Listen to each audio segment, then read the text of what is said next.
Ia dijual oleh ayahnya sendiri, ditukar dengan emas demi menyelamatkan nama keluarga. Tak ada yang menangisinya, tak ada yang mencarinya. Namun bertahun-tahun kemudian, seluruh kekaisaran Cina tunduk pada satu nama yang sama. Namanya. Ini bukan sekedar kisah tentang pengkhianatan.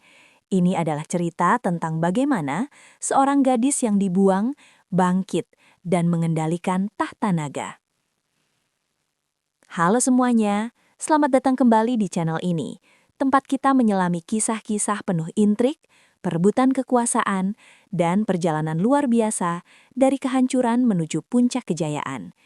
Di sini, setiap cerita bukan hanya tentang sejarah, tetapi juga tentang strategi, kecerdikan, dan keberanian menghadapi takdir. Jika kamu suka konten seperti ini, jangan lupa tekan tombol like, subscribe, dan aktifkan lonceng notifikasi agar tidak ketinggalan kisah epik berikutnya. Dan sebelum kita mulai, tulis di kolom komentar kamu menonton dari daerah mana. Aku ingin tahu seberapa luas keluarga channel ini tersebar. Hujan turun deras malam itu, membasahi atap rumah kayu keluarga Mei Lian di pinggiran provinsi kecil Kekaisaran Cina. Angin berdesir tajam, seolah membawa firasat buruk. Di dalam rumah, suara pecahan keramik terdengar. "Aku sudah bilang, utang itu akan jatuh tempo," bentak seorang pria berjubah gelap. Ayah Mei Lian berdiri gemetar. Wajahnya pucat, namun gengsinya masih tersisa. "Aku hanya butuh waktu, sedikit lagi waktu." "Waktu?" Pria itu tertawa sinis. "Nama keluargamu sudah jadi bahan ejekan. Kau tak punya tanah, tak punya emas, apalagi yang bisa kau bayar." Mei Lian yang saat itu baru berusia 13 tahun berdiri di balik pintu, memeluk erat ibunya yang terisak pelan. "Ayah, apa yang terjadi?" bisiknya. Sang ayah tak langsung menjawab. Ia memandang putrinya lama. Tatapannya aneh, bukan penuh kasih, melainkan penuh perhitungan. Pria berjubah gelap itu kembali berbicara, lebih pelan namun menusuk. "Masih ada satu hal yang bernilai." Keheningan membeku. Ibunya mendadak memeluk Mei Lian lebih erat. "Tidak, jangan." Ayahnya memejamkan mata sejenak, lalu berkata lirih, "Dia akan hidup lebih baik di istana." Mata Mei Lian melebar. "Istana? Sebagai pelayan? Atau lebih, jika dia beruntung?" "Iya putriku," teriak sang ibu. "Dan aku ayahnya," balas pria itu keras. Suaranya pecah antara marah dan putus asa. "Lebih baik dia di istana, daripada kita semua mati di jalan." Hujan semakin deras. Petir menyambar, menerangi wajah Mei Lian yang mulai basah oleh air mata. Ia melangkah mendekati ayahnya. "Apakah ayah menjualku?" Tak ada jawaban langsung, hanya tatapan yang tak berani menatap balik. "Ayah lakukan ini untuk keluarga," ucapnya akhirnya. Suaranya berat. "Suatu hari, kau akan mengerti." Mei Lian tersenyum tipis, senyum yang tak lagi polos. "Tidak ayah, suatu hari aku akan mengingat ini." Tak lama kemudian, sekantong emas kecil berpindah tangan, dan dalam hitungan detik, kehidupan Mei Lian ikut berpindah kepemilikan. Ibunya berlari memeluknya untuk terakhir kali. "Bertahanlah, jangan pernah lupa siata dirimu." Kereta sederhana membawanya pergi menembus hujan menuju ibu kota. Di balik tirai, Mei Lian menatap rumahnya yang semakin jauh. Tak ada yang mengejar, tak ada yang menghentikan. Di tengah gemuruh roda dan hujan, ia berbisik pada dirinya sendiri. "Jika dunia memperlakukanku seperti barang, maka suatu hari aku akan menjadi orang yang menentukan harga segalanya." Malam itu, seorang gadis kecil kehilangan keluarganya. Namun, tanpa seorang pun menyadarinya, malam itu juga lahir tekad yang kelak mengguncangkan seluruh kekaisaran Cina. Gerbang istana menjulang tinggi, dihiasi ukiran naga emas yang tampak hidup di bawah cahaya matahari pagi. Bagi banyak orang, tempat itu adalah lambang kemuliaan. Bagi Mei Lian, itu adalah sangkar. Kereta berhenti. Seorang kasim tua menarik tirai dan menatapnya tajam. "Mulai hari ini, kau bukan lagi anak siapa-siapa," katanya dingin. "Kau milik istana." Mei Lian turun berlahan. Lantai batu terasa lebih dingin dari hujan semalam. Ia dibawa melewati lorong panjang yang dipenuhi pelayan perempuan. Tatapan mereka beragam, iba, sinis, atau sekadar kosong. Seorang pelayan senior menghentikannya. "Nama?" "Mei Lian," jawabnya pelan. Pelayan itu mendengus. "Nama tidak penting di sini. Yang penting adalah seberapa berguna kau." Hari-hari pertamanya dipenuhi pekerjaan kasar. Mengangkut air, membersihkan lantai marmer, mencuci kain para selir. Tangannya yang dulu halus kini kasar dan terluka. Suatu sore, saat ia tanpa sengaja menumpahkan setetes teh di lantai aula, suara tajam menggema. "Kau ceroboh!" Seorang selir muda berdiri dengan wajah marah. Gaunnya sutra biru, rambutnya dihiasi giok mahal. "Ampuni hamba." Mei Lian berlutut cepat. Selir itu mendekat, mengangkat dagu Mei Lian dengan kipasnya. "Lihat wajahmu, anak desa yang tak tahu tempatnya." Pelayan lain tertawa kecil. Namun Mei Lian tidak menangis. Ia menatap lantai dan berkata tenang, "Hamba akan belajar agar tidak mengulangi kesalahan." Nada suaranya stabil, tidak gemetar. Selir itu terdiam sesaat, lalu berbalik dengan kesal. "Pastikan kau belajar cepat. Istana tidak menyimpan orang yang lambat." Malam itu di asrama sempit, seorang pelayan lain berbisik padanya. "Kau seharusnya menangis tadi. Mereka lebih suka melihat kita takut." Mei Lian menggeleng pelan. Air mata tidak membuat lantai lebih bersih. Pelayan itu menatapnya heran. "Kau aneh." "Tidak," jawab Mei Lian pelan. "Aku hanya tidak ingin mereka tahu apa yang kupikirkan." Hari demi hari, ia mulai memperhatikan. Ia melihat bagaimana selir A tersenyum di depan selir B, lalu menyebarkan rumor di belakangnya. Ia melihat bagaimana kasim tertentu menerima amplop kecil sebelum mengubah jadwal audiensi. Ia melihat bagaimana satu bisikan bisa menjatuhkan reputasi seseorang. Suatu malam, ia mendengar dua pejabat berbicara pelan di balik tirai. Putra mahkota semakin lemah pengaruhnya. Faksi barat sedang menyusun langkah. Mei Lian tidak mengerti sepenuhnya, tapi ia tahu satu hal. Istana bukan tentang siapa yang paling cantik atau paling kuat. Ini tentang siapa yang paling tahu dan paling sabar. Suatu hari, pelayan senior kembali menghampirinya. "Aku dengar kau cepat belajar membaca dan menulis?" Mei Lian menunduk. "Hamba hanya mengingat apa yang hamba lihat." Pelayan itu menyipitkan mata. "Hati-hati dengan kemampuanmu. Di sini kecerdasan bisa jadi ancaman." Mei Lian tersenyum tipis. "Kalau begitu, hamba akan memastikan tak ada yang menyadarinya." Sejak saat itu ia berubah. Ia berbicara lebih sedikit. Ia bergerak lebih tenang. Ia mendengar lebih banyak dari yang ia katakan. Di balik wajah pelayan biasa, pikirannya mulai menyusun peta tak terlihat. Siapa bersekutu dengan siapa, siapa membenci siapa, dan siapa yang bisa dimanfaatkan. Istana mungkin adalah neraka bagi banyak orang. Namun bagi Mei Lian, ini adalah sekolah. Dan ia adalah murid yang belajar lebih cepat dari siapapun. Tanpa disadari mereka yang meremehkannya, di sudut-sudut sunyi istana, seorang gadis yang pernah dijual mulai memahami aturan permainan kekuasaan. Dan suatu hari, ia akan memainkannya lebih baik dari mereka semua. Musim semi tiba di ibu kota. Taman istana dipenuhi bunga pioni yang bermekaran. Namun suasana politik justru semakin membeku.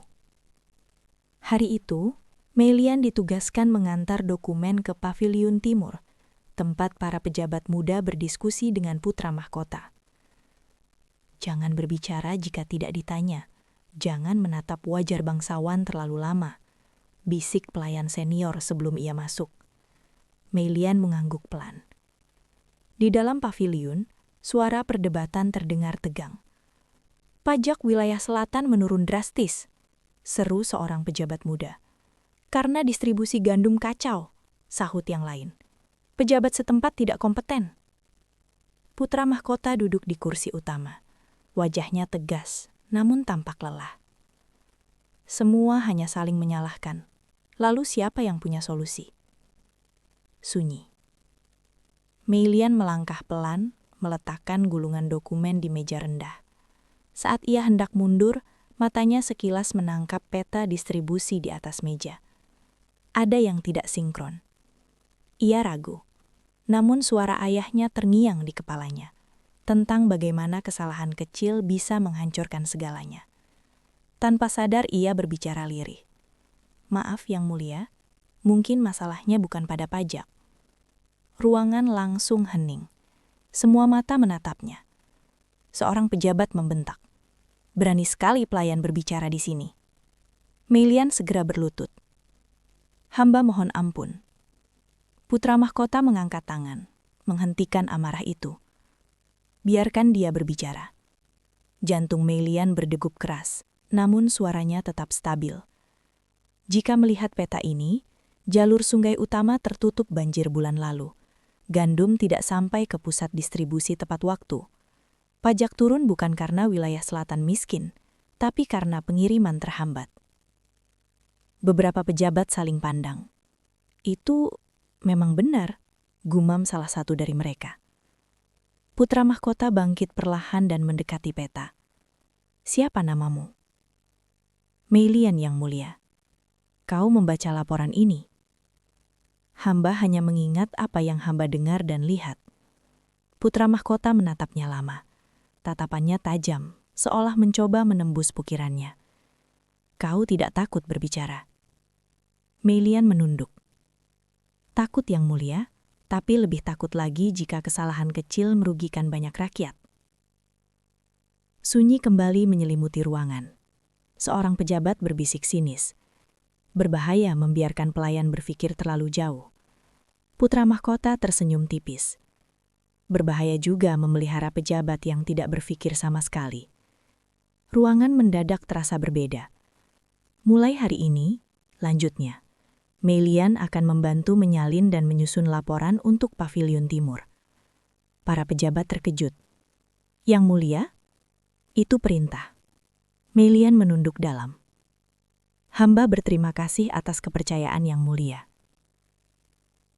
Saat ia melangkah keluar paviliun, pelayan senior menarik lengannya. Apa yang kau lakukan? Kau ingin mati? Mei Lian menatap lurus ke depan. Tidak, aku hanya tidak ingin selamanya berada di tempat yang sama. Di dalam paviliun, putra mahkota masih memandangi pintu tempat Mei Lian pergi. Gadis itu berbeda, gumamnya. Seorang penasihat tua mendekat. Perbedaan bisa menjadi berkah atau ancaman yang mulia. Putra mahkota menjawab pelan. Kalau begitu, aku akan memastikan dia menjadi berkah. Sejak hari itu, posisi Mei Lian berubah. Ia tak lagi sekedar pelayan yang membersihkan lantai. Ia mulai duduk di sudut ruangan, mencatat diskusi, mendengar rahasia negara, dan memahami peta kekuasaan yang sesungguhnya. Namun, bersama kesempatan, datang pula bahaya. Tatapan iri Mei Lian mulai mengikutinya di lorong-lorong istana. Bisikan mulai terdengar di belakang punggungnya. Pelayan desa itu terlalu dekat dengan putra mahkota. Dia pasti punya maksud tersembunyi. Mei Lian tahu, setiap langkah maju berarti semakin dekat dengan pusat badai. Namun untuk pertama kalinya sejak malam ia dijual, ia tidak merasa tak berdaya. Tatapan putra mahkota hari itu bukan sekedar pengakuan. Itu adalah pintu. dan Meilian baru saja melangkah melewatinya. Sejak hari itu, langkah Meilian di istana tak lagi terdengar sebagai langkah pelayan biasa. Ia kini berada di pavilion timur hampir setiap hari, menyalin laporan, menyusun arsip, dan, yang paling penting, mendengar. Ia belajar bahwa di istana, kata-kata yang tidak diucapkan seringkali lebih berbahaya daripada yang diteriakan. Suatu sore, Kasim tua bernama Gao menghentikannya di lorong sunyi. "Kau bergerak terlalu cepat," katanya tanpa basa-basi. Meilian menunduk hormat. "Hamba hanya menjalankan perintah." Gao tersenyum tipis.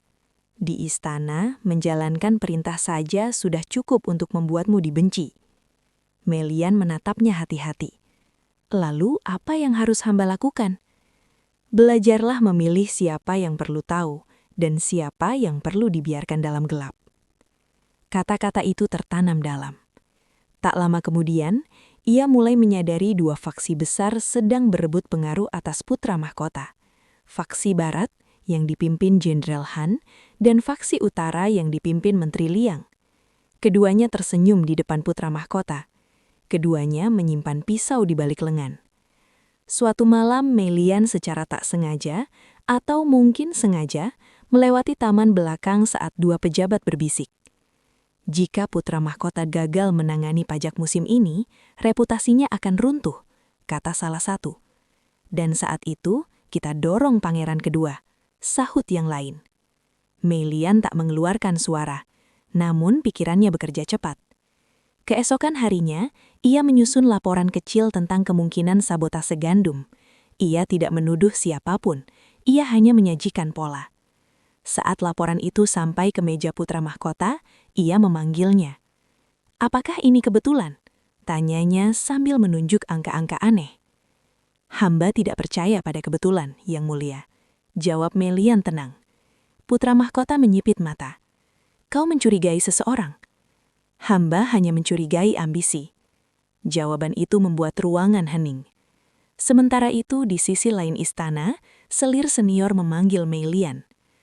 "Aku dengar kau sekarang dekat dengan pavilion timur," ucapnya dengan senyum tipis. "Hamba hanya menjalankan tugas." Selir itu mendekat. "Banyak yang ingin berada di posisimu, banyak juga yang ingin menjatuhkanmu." Meilian membalas dengan lembut.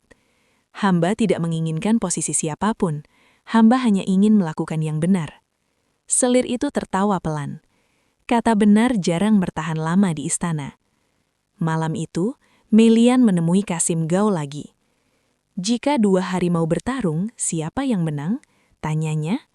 "Yang lebih sabar," jawab Gao cepat. "Atau yang berdiri di belakang mereka." Meilian terdiam. Beberapa minggu kemudian, rencana sabotase terbongkar. Seorang pejabat tingkat menengah dikorbankan sebagai kambing hitam, namun yang benar-benar kehilangan pijakan adalah faksi utara. Jenderal Han mendekati Meilian di lorong.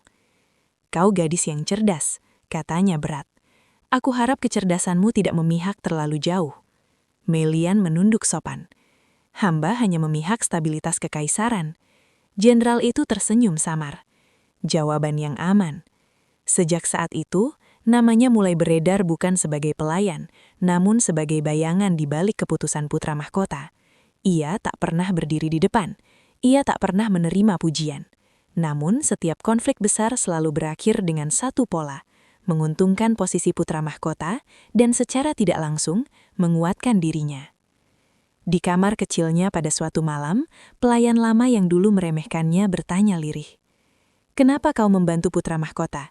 Demi kekuasaan?" Meilian menatap lampu minyak yang berkelip. "Tidak," jawabnya pelan. "Aku membantu karena jika ia jatuh, kekaisaran akan kacau." "Itu alasan resmi," bisik pelayan itu. "Apa alasan sebenarnya?" Meilian tersenyum tipis. "Karena di dunia ini hanya ada dua pilihan, menjadi bidak atau menjadi pemain." Dan tanpa disadari banyak orang, Meilian tidak lagi sekedar bertahan hidup. Ia sedang menyusun papan permainannya sendiri. Permainan bayangan telah dimulai. Musim gugur membawa angin dingin ke ibu kota. Daun-daun menguning berguguran di halaman istana. seolah mengingatkan bahwa tak ada kekuasaan yang benar-benar abadi. Pagi itu, Kasim Gao datang dengan wajah lebih serius dari biasanya. Ada seseorang di gerbang luar yang memohon audiensi, katanya pelan. Mei Lian tetap menulis laporan tanpa mengangkat kepala. Istana dipenuhi orang yang memohon sesuatu. Kali ini berbeda, lanjut Gao. Ia menyebut namamu dan mengaku sebagai ayahmu. Tangan Mei Lian berhenti. Untuk pertama kalinya setelah bertahun-tahun, masa lalu yang ia kubur rapi mengetuk kembali. Beberapa jam kemudian, di ruang tunggu sederhana, seorang pria kurus dengan jubah lusuh berlutut. Rambutnya memutih, wajahnya dipenuhi garis penyesalan. Ia tak lagi tampak seperti pria yang pernah menukarnya dengan sekantong emas.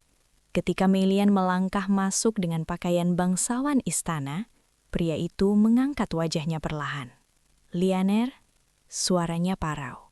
Mei Lian berhenti beberapa langkah darinya.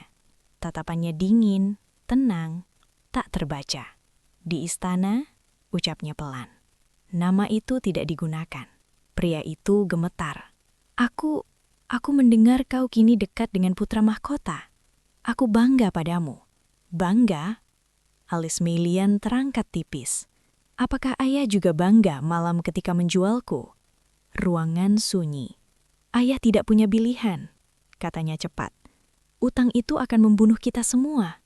Namun, ayah memilih aku untuk menyelamatkan diri sendiri." Balas Mei Lian tanpa meninggikan suara.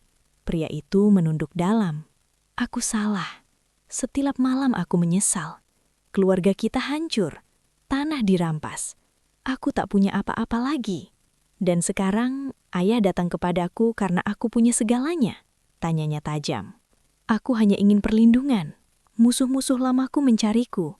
Jika mereka tahu aku ayahmu, mungkin mereka akan menggunakanku," potong Mei Lian. Ia melangkah mendekat, berdiri tepat di hadapan pria yang dulu begitu ia hormati.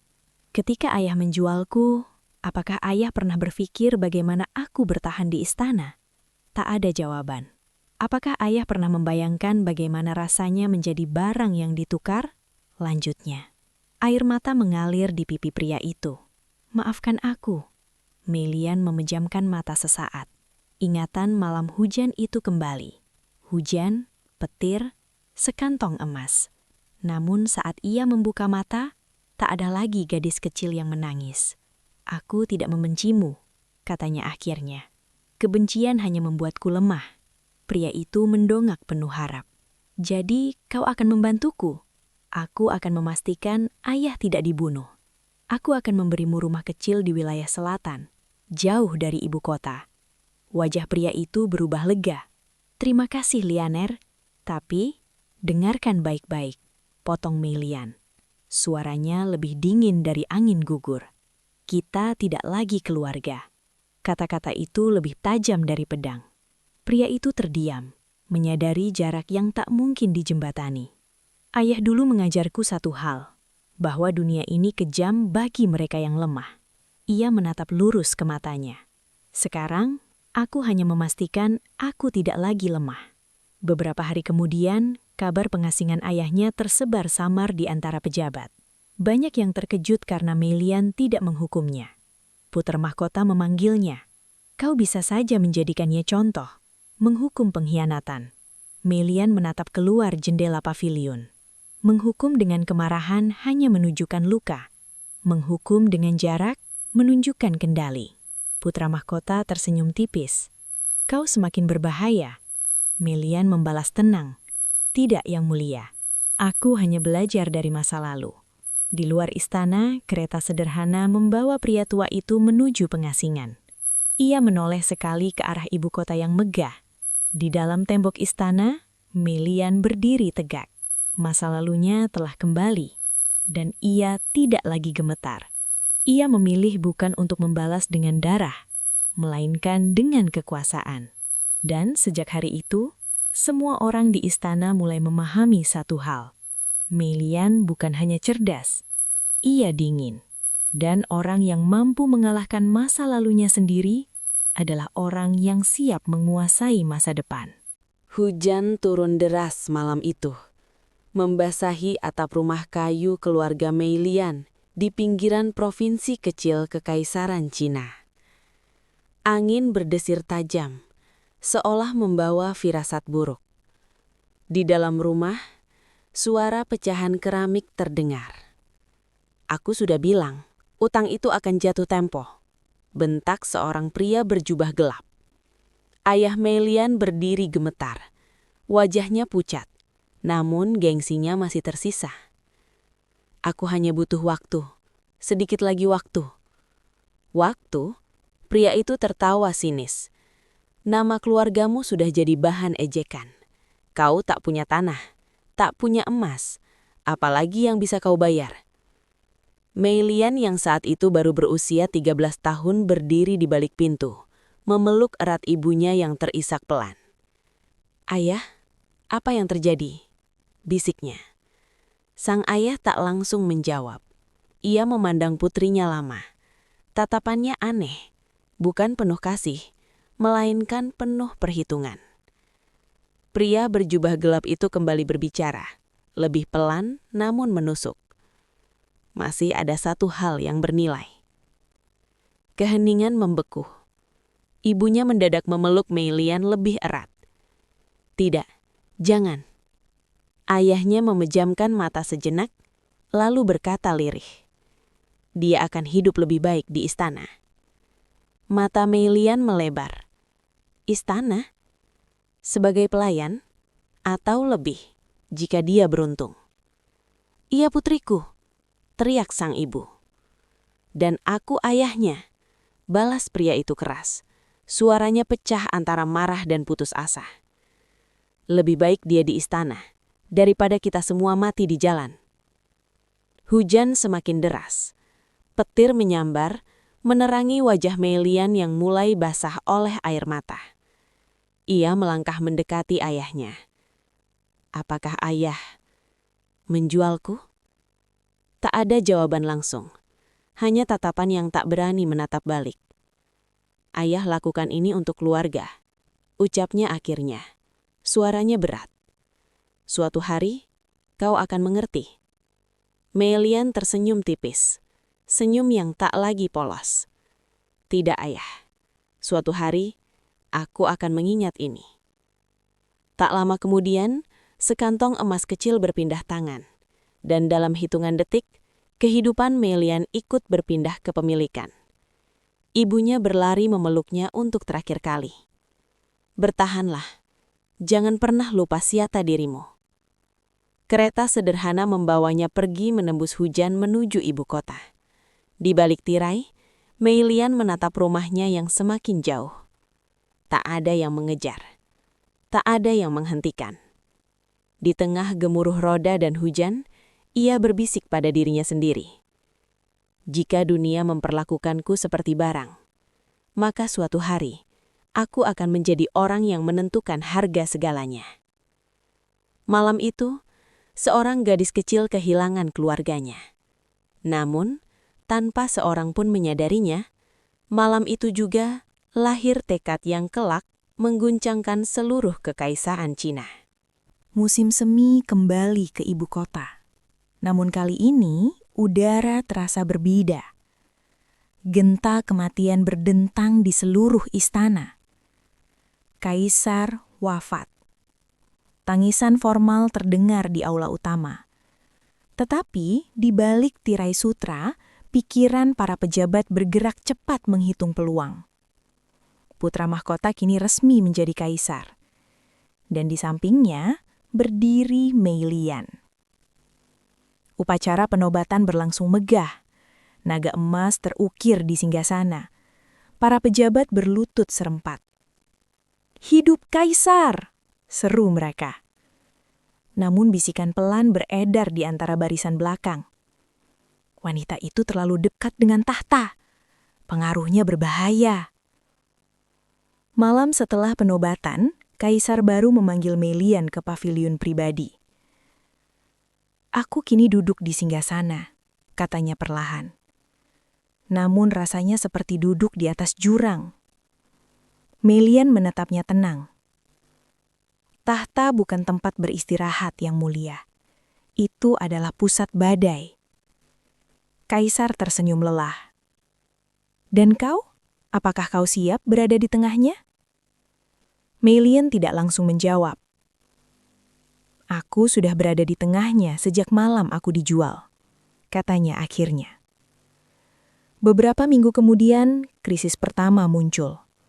Wilayah barat memberontak setelah mendengar isu bahwa kaisar baru lemah dan mudah dipengaruhi. Dewan Agung terpecah. Kita kirim pasukan besar, seru seorang jenderal. Itu hanya akan memicu perang lebih luas, bantah menteri lain. Kaisar tampak ragu.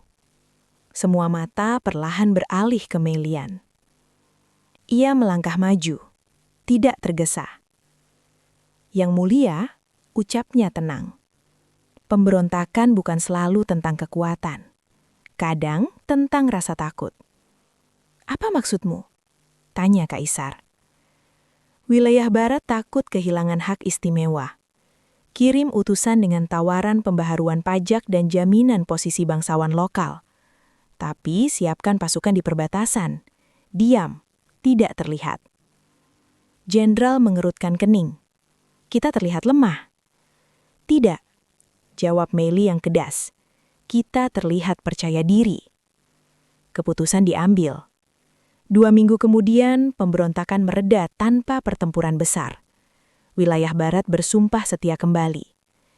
Di aula, para pejabat berlutut memberi selamat. Salah satu menteri tua mendekatinya diam-diam. Kamu tidak duduk di singgasana, katanya lirih.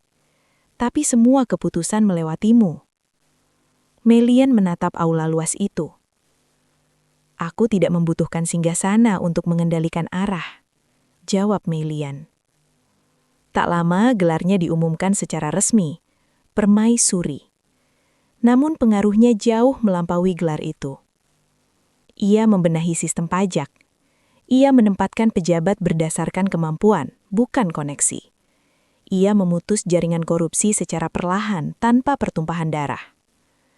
Suatu malam, Kaisar bertanya kepada Meilian. Apakah kau pernah membayangkan hidupmu akan seperti ini? Meilian menatap bulan dari balik jendela istana.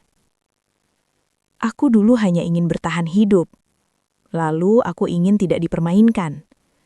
Sekarang aku hanya ingin memastikan kekaisaran ini tidak memperlakukan rakyatnya seperti aku dulu diperlakukan. Kaisar menatapnya lama. Kau tidak membalas dendam pada dunia. Aku membalasnya dengan kendali. Di lorong istana, para pejabat kini menunduk lebih dalam saat ia lewat. Tak ada lagi yang menyebutnya pelayan desa. Tak ada lagi yang berani meremehkannya. Gadis yang pernah ditukar dengan sekantong emas, kini menentukan nasib perang, pajak, dan aliansi luar negeri. Dan pada suatu pagi, saat ia berdiri di balkon istana memandang ibu kota, Kasim Gau mendekat. Apakah ini akhir perjalananmu? Tanyanya pelan. Meilian tersenyum tipis. Tidak, jawabnya. Ini hanya puncak pertama. Angin musim semi berhembus lembut, menggerakkan tirai sutra. Dari gadis yang dijual, menjadi wanita yang menguasai kekaisaran Cina. Bukan dengan pedang, bukan dengan teriakan, tetapi dengan pikiran yang tak pernah berhenti selangkah lebih maju. Dan seluruh kekaisaran kini tahu satu hal. Di balik tahta naga, ada seorang wanita yang tak pernah lagi menjadi milik siapapun. Kisah Meilian mengajarkan kita bahwa takdir bukanlah sesuatu yang diberikan, melainkan sesuatu yang direbut dengan keberanian dan keteguhan hati. Ia dijual, dikhianati, diremehkan, bahkan dianggap tidak berharga. Namun ia tidak membiarkan luka masa lalunya menentukan masa depannya. Ia memilih belajar, bersabar, dan menunggu waktu yang tepat untuk bergerak. Dalam hidup, mungkin kita pernah berada di titik terendah, merasa tidak dianggap, atau bahkan ditinggalkan oleh orang terdekat. Tapi seperti Meilian, Kekuatan sejati lahir bukan dari kemarahan, melainkan dari kendali diri dan ketajaman berpikir. Bukan siapa yang menjatuhkan kita yang menentukan akhir cerita, melainkan bagaimana kita bangkit dan melangkah lebih jauh dari rasa sakit itu. Terima kasih sudah menonton sampai akhir. Jika kamu menyukai kisah ini, jangan lupa like, subscribe, dan bagikan video ini agar channel ini terus berkembang. Tulis juga di kolom komentar pelajaran apa yang paling berkesan buat kamu dari cerita ini.